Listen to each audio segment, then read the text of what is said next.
Today is the day napapalitan na natin ng CVT set. Di siya yung nabababara mo ng RPM para dumulo, konting RPM lang umakit kagad. Walang dragging. Woo! Hindi so black naman ngayon.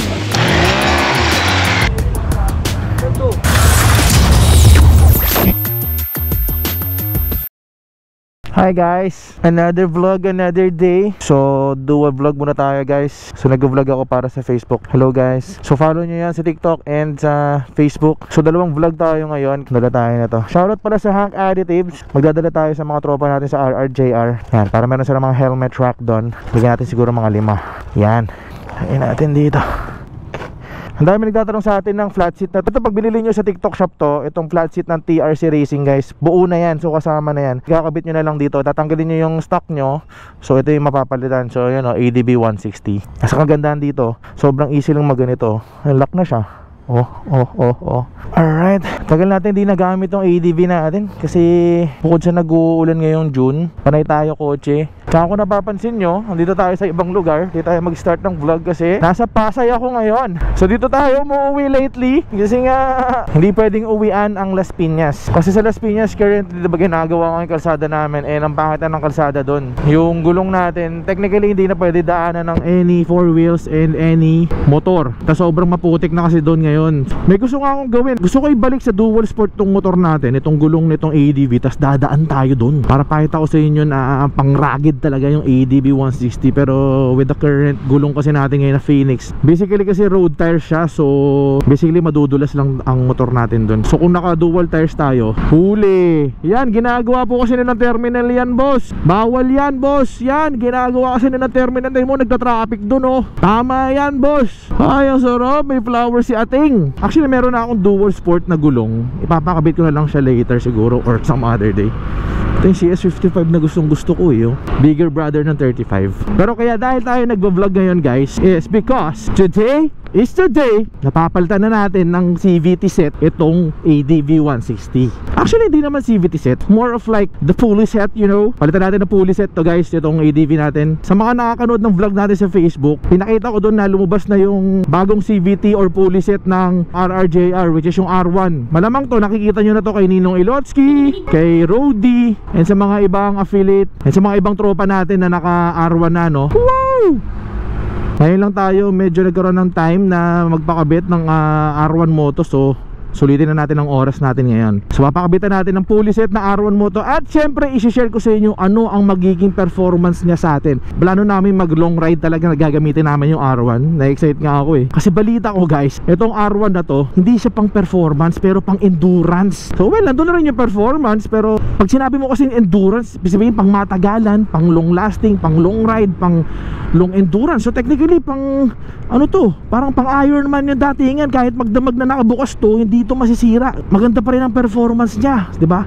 Something like that. So nakaka-excite. Of course, tamang-tama to sa riding style natin, sa mapa city man or mapa long ride at least, ba? Hindi na tayo papalit-palit ng CVT. Nakaka-distract tong ihi ng pusa, putik. So samahan nyo ko guys, punta tayo ng Mandaluyong. Dito talaga ako tuwang-tuwa sa motor natin ito kasi sobrang tahimik na nung makina. Simula nung nag-Gulf Oil talaga tayo, tumahimik na yung makina niya. So see it for yourself guys. Actually we're at 919 kilometers, mag-o 1,000 kilometers na simula nung nag-change oil tayo. Pero ang ganda pa rin ng takbo niya. Parang feel ko siya yung mga tipong nag-3,000, 2,000 no? Pero syempre di natin gagawin yun dahil mahal natin ang motor natin. Pero I think kaya niya. Kaya pa nga niya more than eh. The last time na nag-change oil ako gamit ng Gulf is umalo siya ng almost 2,000 or 2,100. Pero sobrang smooth pa rin niya, promise. Tapos syempre, at dahil natuwa tayo sa performance niya, yun pa rin ang pinalit natin, yung power track ng Gulf Oil. Yung ginagamit ni Rhodes, yun din ang ginagamit ko ngayon. Tsaka ang ganda ng hatak niya guys, promise. Di ako nagbibiro.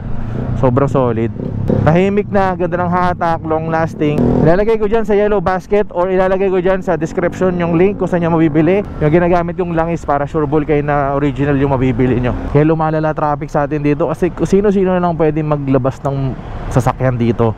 Tignan mo to, best tune. Bago na naman to sa mata ko eh. Di ko na naman kilala tong brand na to. Partida may bumibili na sa kanila. Kung di pa sila nag-hard launch or mahilig naman ako sa kotse pero hindi ko nakikita to or di ko nababalitaan tong ganitong brand. nakapasok na sa loob, may bumibili na. So sa sobrang dami na ng brand dealer ng kotse dito sa Pilipinas, feel ko yan na talaga nagkakos ng traffic sa atin. Bukod sa mga kailangan nila ng mga road widening and paggawa ng mga infrastructure para makaluwag sa kalsada, I think isa sa mga kailangan i-regulate din ng government natin is yung pag-regulate ng mga pumapasok na brand cars or dealership sa Pilipinas. Kung hinahayaan lang natin makapasok kung sino-sino na lang dyan, sa sobrang daming car dealers sa buong mundo at alam nilang pwedeng pasukin ng Philippine market at alam nila na madali lang makabili ng kotse dito and alam nila na magkakaroon sila ng market sa Pilipinas, papasok yung mga yan. Ngayon, siyempre sa Pilipinas, basta mura, basta nakita nilang affordable, lalo na ngayon mga China cars, di ba, parang mga sobrang gaganda na talaga ng mga China cars na lumalabas, bibili sila. So yung tendency, dumadami may nakaka-acquire, nagsasuffer ngayon din naman yung mga bumibili. Kasi dito sa Pilipinas guys, aminin natin, mas okay na yung may kotse ka dahil komportable ka, naka-aircon ka, kasi makipagsiksikan ka sa public transport natin. I'm pretty sure yun ang pipiliin nila, na maging komportable sila sa kalsada. But then again, hindi pa rin natin masusolusyonan ang problema ng traffic. Simula nung nagpasay tayo guys, mas napabilis yung papunta natin ng Mandaluyong. Sobrang saglit lang compared to galing tayo Las Piñas. Mas nakakatawa pala pagka nasa may bandang may bandang gitna ka ng Metro Manila, diba? Syempre kahit yung mga pupuntahan mo katabi lang, hindi ka tulad ng Las Piñas dulo, tapos pupunta ka sa gitna, lalo na kung pupunta ka ng north, diba? Na-excite na ba kayo sa bagong CVT natin? Ako rin eh.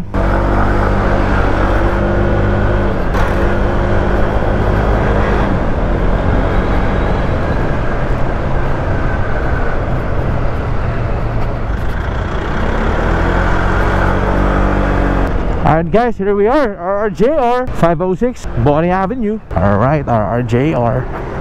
Uy, patapos na ang RRJR. Alrighty boss, ito si Boss J. Long time, ha? Fully set lang. Ginagawa na oh.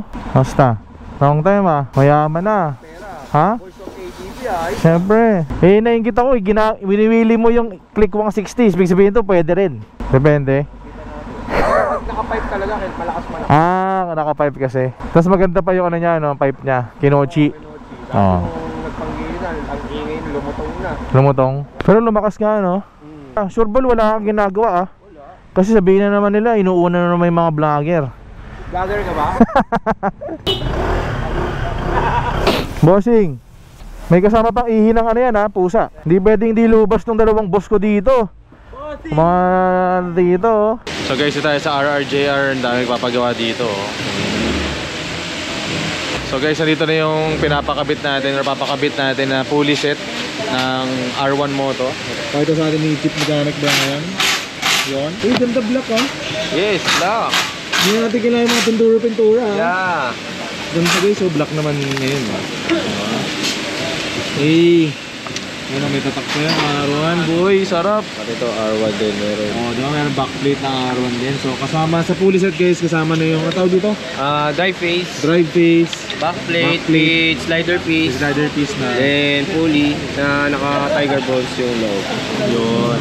Ito na yun guys, pakabit na natin kay Chief Mechanic. So guys, tanong natin, anong pinagkaiba tsaka anong kagandahan dito sa R1? Ipapaliwanag sa atin ni Chief Mechanic bakit iba siya sa iba. So Chief Mechanic, bakit nga ba?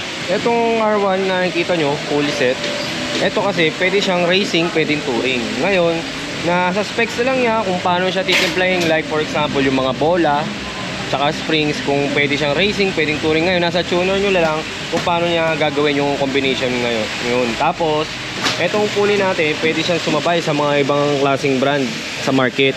Kasi ito, ni-research namin, dinevelop namin ng matagal. Trinay din namin sa mga motor namin to kung gansa yung lifespan niya, na walang linis-linis yung panggilid, kung gaano katagal tatagal yung pulley. Na-try na, kaya proven and tested namin to. So yun, bakit ko siya gusto, kasi nga pasok na pasok siya sa riding style natin, mapa long ride, mapa city riding. Pag nakabit to guys, for sure paparating ko sa inyo kung gaano siya kaganda. And then hindi tayo magiging bias dito, sasabihin ko lahat kung gaano siya kaganda, or kung meron siyang kailangan improvement, sasabihin ko siya sa inyo.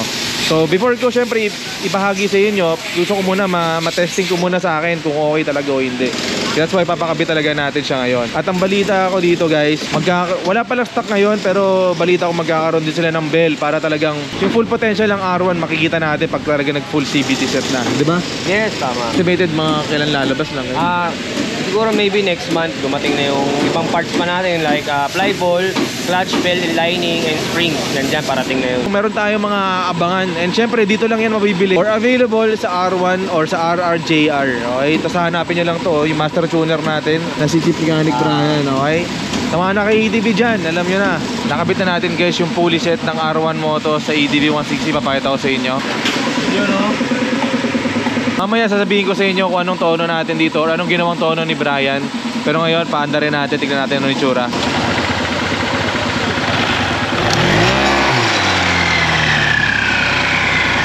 Dumudulo siya guys. Di siya yung bababara mo ng RPM para dumulo, konting RPM lang umaakit kagad siya. So doon pa lang magandang indication na ganda yung R1 na panggilid or fully set. Partida, hindi pa to complete set, fully set pa lang to. Anda rin natin mamaya kung ano magiging performance.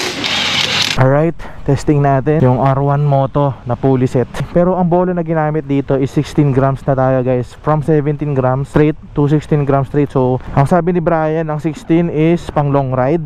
Kasi pagka sinitin natin doon walwalan, 14-13 daw siya. So, ganyan natin na performance ng 16 grams. Tinuuno natin siya ng pang ready for long ride, kaya 16 grams. Uy, lumakas! Wow! Fairness ha, lumakas siya. Ayun oh, hindi na mamamatay yung ano, walang dragging. Woo! Solid, solid. Ayun o, pagka pinigyan natin ng ganito, hindi siya, wala akong drag na nararamdaman sa kanya. Tapos tuloy-tuloy yung akyat ng power niya. Ibig sabihin, indication niya na kumakapit yung mga belt. Tsaka yung 16 natin na bola, ramdam natin yung torque. Nagbaba tayo ng from 17 to 16 para medyo nakakasabay siya sa long ride, at the same time nakakasabay siya sa city. Panalo to. Sobrang solid nung ano, ng ginawa ni Brian dito. Medyo mahiyaw siya do, pero okay lang kasi batak naman na yung makina natin. Tapos nandun yung damba guys, nandun pa rin yung damba na gusto ko. Di na wala yung damba. Dito pagka kunti piga pa lang, inaakit niya na kagad yung belt. Oh, sobrang solid. Panalo, solid. R1 Moto. At yung tono ni Brian, ano, konti piga lang ako guys ha, pero inaakit niya na, parang sobrang konting power lang ina-apply ko, pero sobrang iba na yung yung ahatak. Iba, sobrang iba. Solid. Panalo pre. Nawala yung malamyang takbo. Oo, nawala yung lamya ng takbo. Tapos konting apply lang ng power, parang feeling mo sumasagad na siya. Ganda. Tapos yung, pero yung 16 na yun, di ba, tama ba ako? Yung 16 na bola, pwede lang siya long ride. Parang medyo gitna siya ng long ride and city. Mapalabas natin yung power ng pulley kasi pag binigatan natin, bali wala yung power ng pulley. Kaya ngayon yung sasabi ko kanina, sa initial power, kahit sobrang konti ng power na ina-apply, parang feeling mo lagi umangat agad. No, sobra solid. So, highly recommend guys, R1 dito mabibili yan sa RRJR. And hanapin nyo si Brian kung gusto magpatono sa gilid. Siya makakabigay sa inyo ng katulad sa ating tono. So sa mga naka-ADV, groups ng ADV, gusto mo magkaroon ng ADV at nag-iisip ka kung anong pulley set ang kakabit mo, R1 Moto masasuggest ko guys. Try and test it. At gagamitin pa natin yan sa mga long ride natin guys. At i-share ko sa inyo magiging performance ng R1. Okay, pakabit muna natin tong dual cruiser sports natin. So papalitan muna natin tong upsize natin na gulong na Phoenix. Palitan muna natin siya ng dual cruiser sports na ang size is 180/14 tsaka 130/70/13. Hirap maging vlogger no, kailangan i-shoot lahat. Hindi tayo magpapakabit ng gulong sa dati natin pinagkabitan. Nag-uulan-ulan din kasi kaya magpapalit tayo ng gulong. Hirap pa naman mag-U-turn dito. Shit. Ay gago. Alright. Safe. Ang ganda ng hatak oh. Walang dragging. Damn! Uy, malalaglag yung gulong. Pag nakabit natin tong gulong na to guys, barurutin natin yung kalsada sa amin. Itong gulong pa na to guys is available sa TikTok shop natin ha. Baka para hindi na kayo mahirapan. Kunyari diba pupunta kayo sa tire shop, tapos makita nyo wala palang stock, diba? Ang hassle ng gano'n. Siyempre naglaan ka na ng oras. Mas maganda kung kunyari pupunta ka sa TikTok shop natin, tapos pupunta ka sa showcase, tapos type mo lang dun dual cruiser sport, lalabas na kagad tong gulong na to. Tapos aantayin mo na lang talaga siya dumating sa inyo, tapos papakabit mo na lang siya, diba? Mas mainam na nang gawin yun. Balikan ko kayo guys pag nakabit na ang ating gulong. Alright guys, so done na. Ito na yung gulong guys. So binalik natin sa dual cruiser sport, pero brand new naman binalik natin. So panibagong adventure na naman tayo with the dual cruiser sports. Ayun, thank you. Ay, ang dumi. So medyo may kamahala na ang ating vulcanizing. Umabot tayo ng 500. Medyo madami rin kasi binabaklas sa ADB daw. So sige na, kaya medyo mahal magpabaklas ng gulong. So isasama nyo sa budget nyo yung pagpapakabit ng gulong kasi plus 500 siya guys. And dapat may mga proper tools yung mga nagpapakabitan nyo. Tsaka medyo, I think medyo pairalin nyo yung pagiging OC nyo kasi may nalimutan silang ilagay ng mga bushing. Yari kayo. So babalik lang natin tong gulong natin na to, ipapasafe keep muna natin sa RRJR. Kaya mamalayan nyo, bigay ko sa inyo to. Diba? Na-joke lang ba mamaya? Mamaya si kailanganin pa natin to. Alright. Ay, tumi natin tuloy. May hindi kinabit si kuya. Nahirapan siya. Hindi niya nakabit. Ito dito yun, oh. Alright, let's go guys. Uwi na tayo. We've done so much for the EDV today. Ha? Sure yun, ha? Sino yan? Patay. Iwiwili daw ni bossing yung ADB stock natin guys. So fully set lang ng R1 ng gamit. Pagkakatiwala natin kasi sabi ni Brian, kasama daw nila Mike Buncho to eh. Yung kapatid ni Jack. You know.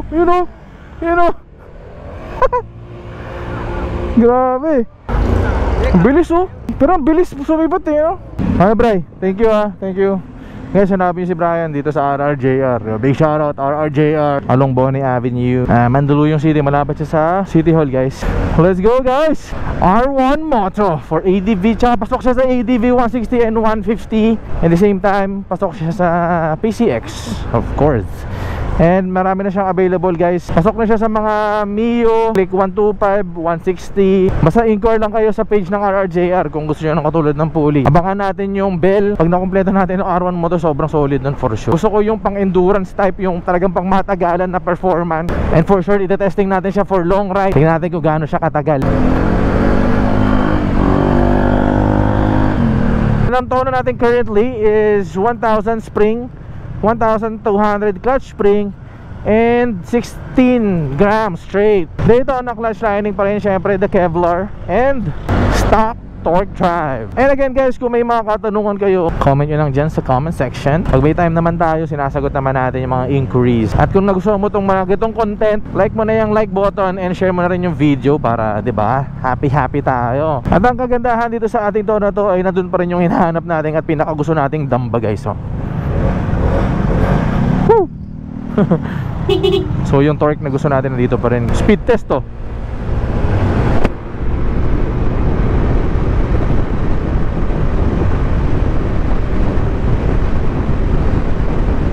Oh, ganda. Woo! Solid man, solid. R1 the best. Baka dito na end ang ating video. Maraming salamat sa pagsama. Until to our next upgrade. Paalam na guys, see you on our next vlog. Peace out and babush.